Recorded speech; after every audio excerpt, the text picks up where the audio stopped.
नमस्कार, मी शिवम बोरकर गुरुजी या यूट्यूब चॅनलवर आपल्या सर्वांचं स्वागत आहे। मागील लेक्चरमध्ये आपण बघितलं होतं की डिटर्मिनंट काय आहे आणि त्याला कशा पद्धतीनं सॉल्व करता येते। त्याच्यानंतर आपण बघितलं क्रॅमर्स रूल। तर याच्यावर आधारित डिटर्मिनंट आणि क्रॅमर्स रूलवर आधारित आपली नेक्स्ट प्रॅक्टिस सेट जी आहे 1.3 ती आज आपण सॉल्व करणार आहोत। तर बघा, फर्स्ट क्वेश्चन आपल्याला दिलेला आहे प्रॅक्टिस सेट 1.3 मधला first question, fill in the blank with correct number. डिटर्मिनंटवर आधारित क्वेश्चन आहे। तर बघा, आपल्याला दिलेले आहे डिटर्मिनंट, तर आपल्याला काय करायचे, बॉक्स फिलअप करायचे।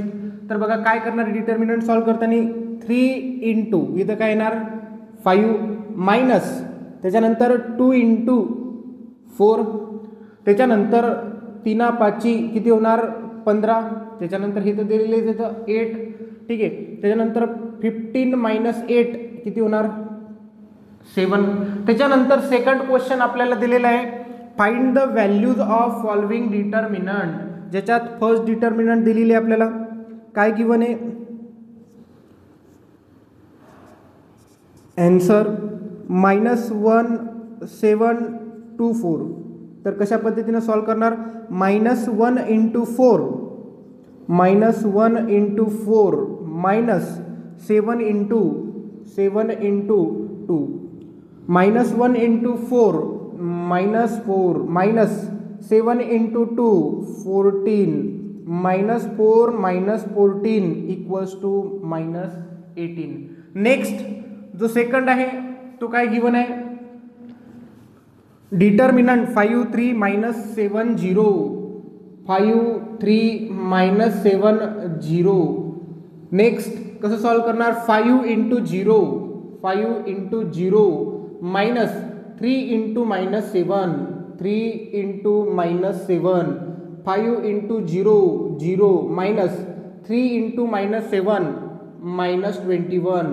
नेक्स्ट माइनस इंटू माइनस काय होणार, 0 प्लस 21 इक्वल्स टू किती 21। नेक्स्ट आहे आपला लास्ट, या सेकंड क्वेश्चन मधला लास्ट क्वेश्चन। डिटर्मिनंट मध्ये पहा काय दिलेले आहे, डिटर्मिनंट 7/3 5/3 3/2 आणि इथं काय दिलं 1/2। तर या दोन्हीचं मल्टिप्लिकेशन होणार, सुरुवातीला काय होणार 7/3 इंटू 1/2 मायनस 5/3 इंटू 3/2, त्याच्यानंतर 7 इंटू 1 7 3 इंटू 2 6 मायनस 5 इंटू 3 किती होणार 15, त्याच्यानंतर 3 इंटू 2 किती होणार 6। या ठिकाणी दोन्ही ठिकाणी काय डिनोमिनेटर सेम आहे, छेद सारखा आहे। तर काय करणार, एक वेळेस लिहिणार आणि न्यूमरेटरची काय करणार सबट्रॅक्शन, 7 मायनस 15, तर 7 मायनस 15 किती होणार -8 डिवायडेड बाय 6। तर दोन्ही नंबरले कोणत्या नंबरने भाग जाते 2 न, तर इथे किती येणार 4 आणि इथे किती येणार 3, म्हणून इथे आन्सर काय येणार तुमचं -4/3। तर आपल्याला बघायचा आहे आपला क्वेश्चन नंबर 3, ज्याच्यामध्ये आपल्याला given simultaneous equation using Cramer's rule काय करायचे, सॉल्व करायचे। तर बघा, याच्यामधला फर्स्ट क्वेश्चन दिलेला आहे आपल्याला, 3x - 4y इक्वल्स टू 10 आणि 4x + 3y इक्वल्स टू 5। तर बघा, गिवन इक्वेशन्स आर काय येतं, 3x - 4y इक्वल्स टू 10, याला दिला इक्वेशन नंबर आपण फर्स्ट। त्याच्यानंतर 4x + 3y इक्वल्स टू 5, हा झाला आपला सेकंड क्वेश्चन। काय झाला आपला सेकंड क्वेश्चन। त्याच्यानंतर काय करणार आपण, आपल्याला जे गिव्हन इक्वेशन आहे तर ते कोणत्या फॉर्म मध्ये येतं, ax + by equals to c, या फॉर्म मध्येच आपल्याला इक्वेशन पाहिजे। Given equation are in the form, कोणता फॉर्म आहे, ax + by equals to c। त्याच्यानंतर काय करतो आपण व्हॅल्यू काढतो d ची, ज्याच्यामध्ये आपण फर्स्ट कॉलम मध्ये घेतो कोइफिशियंट ऑफ x, इथं किती येतं 3 आणि इथं किती येतं 4, म्हणून इथं येणार 3 आणि इथं काय येणार 4। त्याच्यानंतर आपण सेकंड कॉलम मध्ये काय घेतो -4 आणि 3, इथं येणार -4 आणि इथं येणार 3। त्याच्यानंतर 3 इंटू 3 काय येणार, डिटर्मिनंटला जर सॉल्व केलं तर 3 इंटू 3 मायनस -4 इंटू 4 किती होणार 9 minus 4 into 4 -4 into 4 -16, that is 9 + 16 equals to किती होणार 25. त्याच्यानंतर कोणाची व्हॅल्यू काढणार आपण, dxची. ज्यावेळेस dxची व्हॅल्यू काढणार तर फर्स्ट कॉलममध्ये काय येणार, कॉन्स्टंट टर्म किती येतं, इथे येतं 10 आणि इथं किती येतं 5 म्हणून इथे येणार 10, इथं काय येणार 5. त्याच्यानंतर सेकंड कॉलममध्ये काय येणार तुमचे कोइफिशियंट ऑफ y, म्हणजे इथे येणार -4 आणि इथं काय येणार 3. त्याच्यानंतर 10 × 3 -4 × 5 -4 × 5. इथं काय होणार 10 × 3 30 -20 किती होणार -20. नेक्स्ट 30 + 20 किती होणार 50. त्याच्यानंतर आपण dx ची व्हॅल्यू झाली, याच्यानंतर कोणाची व्हॅल्यू काढणार, dy ची. कोणाची व्हॅल्यू काढणार, dy ची. तर dy मध्ये काढत असताना फर्स्ट कॉलम मध्ये कोइफिशियंट ऑफ x जे किती येतं 3 आणि 4 आणि त्याच्यानंतर सेकंड कॉलम मध्ये कॉन्स्टंट टर्म किती येतं 10 आणि इथं काय येतं 5. त्याच्यानंतर dy कसं सॉल्व्ह करणार, 3 × 5 -10 × 4 किती होणार 15 -10 × 40 किती झालेत -25. त्याच्यानंतर बाय युझिंग क्रॅमर्स रूल काय करणार आपण, x ची व्हॅल्यू dx/d आणि y ची व्हॅल्यू dy/d.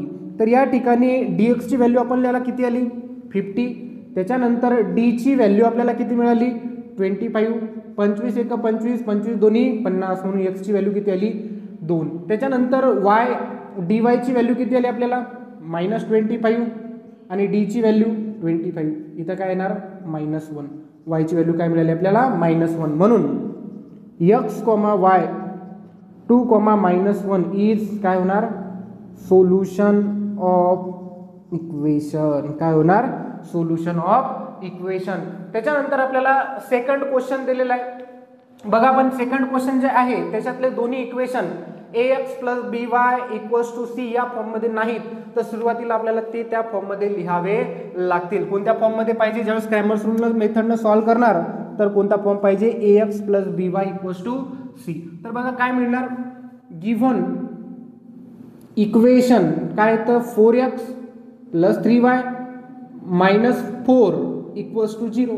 -4 पलीकडच्या साईडने गेल्याच्या नंतर काय होणार +4. 4x + 3y = 4 equation first.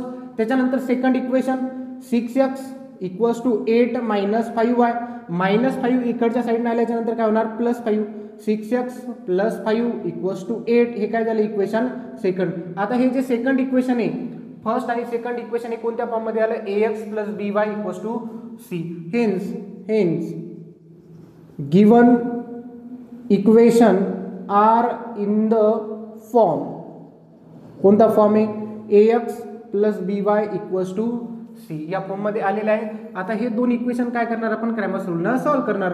D मध्ये काढत असताना काय करणार, फर्स्ट कॉलम मध्ये कोइफिशियंट ऑफ x इथे किती आहेत 4, इथे किती येतं 6, इथे येणार 4 आणि 6. त्याच्यानंतर कोणाचे कोइफिशियंट घेतो सेकंड कॉलम मध्ये y चे, इथे किती येतं 3 आणि इथे किती येतं 5, इथे येणार 3, इथे काय येणार 5, इथे येणार 4 × 5 या दोन्हीचं मल्टिप्लिकेशन -3 × 6 किती होणार 4 × 5 = 20 वजा sin 3 18 किती येणार आन्सर 20 वजा 18 2.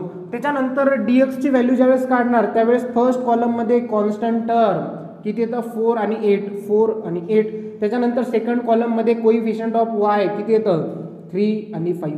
त्याच्यानंतर या दोन्हीला सॉल्व 4 × 5 -8 × 3 किंवा 3 × 8 काय होणार 20 वजा 24 किती होणार आन्सर -4 किती होणार -4. त्याच्यानंतर आपण कोणाची व्हॅल्यू काढणार dy ची. dy ची ज्यावेळेस व्हॅल्यू काढणार तर फर्स्ट कॉलम मध्ये कोइफिशियंट ऑफ x किती येतं 4 आणि 6, 4 6 आणि सेकंड कॉलम मध्ये कॉन्स्टंट टर्म किती येतं 4, इथे किती येतं 8.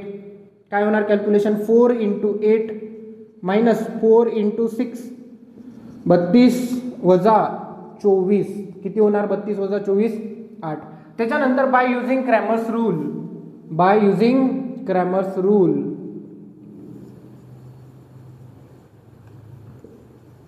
काय करणार x = काय मिळते आपल्याला dx/d आणि y ची व्हॅल्यू काढतो त्यावेळेस dy/d. तर या ठिकाणी आपल्याला dx ची व्हॅल्यू किती मिळाली -4, डिवायडेड बाय d ची व्हॅल्यू किती मिळाली आपल्याला 2 किती येणार आन्सर -2. x = -2. त्याच्यानंतर y डी वायची व्हॅल्यू किती आली या ठिकाणी 8 डिवायडेड बाय 2 बेचूक 8, हेन्स y इक्वल्स टू किती मिळालं आपल्याला 4. त्यानंतर नेक्स्ट क्वेश्चन आपला आहे 3 नंबरचा, ज्याच्यात दिलेलं आहे आपल्याला equation ax plus 2y equals to -1 आणि सेकंड जे इक्वेशन आहे 2x minus 3y equals to 12. तर बघा दोन्हीच्या दोन्ही इक्वेशन कोणत्या फॉर्म मध्ये आहेत, ax plus by equals to c. तर फर्स्ट आपण लिहिणार गिवन इक्वेशन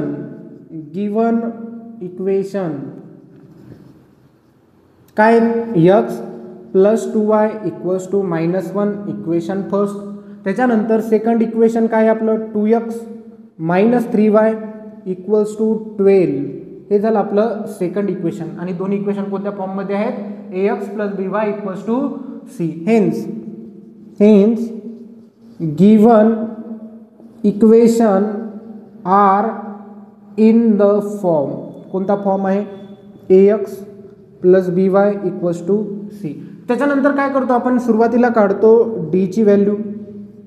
फर्स्ट कॉलम मध्ये कोइफिशियंट ऑफ x इथे येणार 1 आणि इथं काय येणार 2, इथं काय नाही म्हणजे किती असणार 1.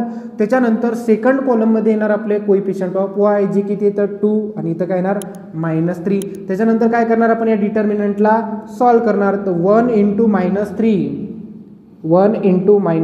मायनस 2 इंटू 2 किती होणार -3 मायनस 2 इंटू 2 किती होणार 4 -3 मायनस 4 किती होणार -7. त्याच्यानंतर आपण कोणाची व्हॅल्यू काढतो, आपण व्हॅल्यू काढतो dx ची ज्यावेळेस व्हॅल्यू काढतो तर फर्स्ट कॉलम मध्ये काय येतात कॉन्स्टंट टर्म काय येतात आपले -1 आणि इथे किती येतं 12, इथे येणार -1 इथे किती येणार 12. त्याच्यानंतर सेकंड कॉलम मध्ये कोइफिशियंट ऑफ y किती येतं 2 आणि इथं काय येतं -3. सेकंड कॉलम मध्ये 2 -3. त्याच्यानंतर याला काय करणार आपण सॉल्व, काय होणार -1 इंटू -3 मायनस 12 इंटू 2 इथं किती होणार 3 मायनस 24 किती होणार -21 किती होणार -21. त्याच्यानंतर आपण कोणाची व्हॅल्यू काढतो dy ची ज्यावेळेस व्हॅल्यू काढणार तर फर्स्ट कॉलम मध्ये काय येणार कोइफिशियंट ऑफ x किती येतं 1 आणि 2. त्याच्यानंतर सेकंड कॉलम मध्ये येणार आपले कॉन्स्टंट टर्म -1 आणि इथे किती येतं 12 -1 आणि इथे किती येतं 12. त्याच्यानंतर याला सॉल्व 1 इंटू 12 -1 इंटू 2 इथे किती येणार 12 वजा इथे किती येणार -2 म्हणजेच 12 अधिक 2 किती होणार 14. त्याच्यानंतर बाय युजिंग क्रॅमर्स रूल आपल्याला माहिती आहे x इक्वल्स टू काय असते dx अपॉन d आणि y इक्वल्स टू काय असते dy अपॉन d.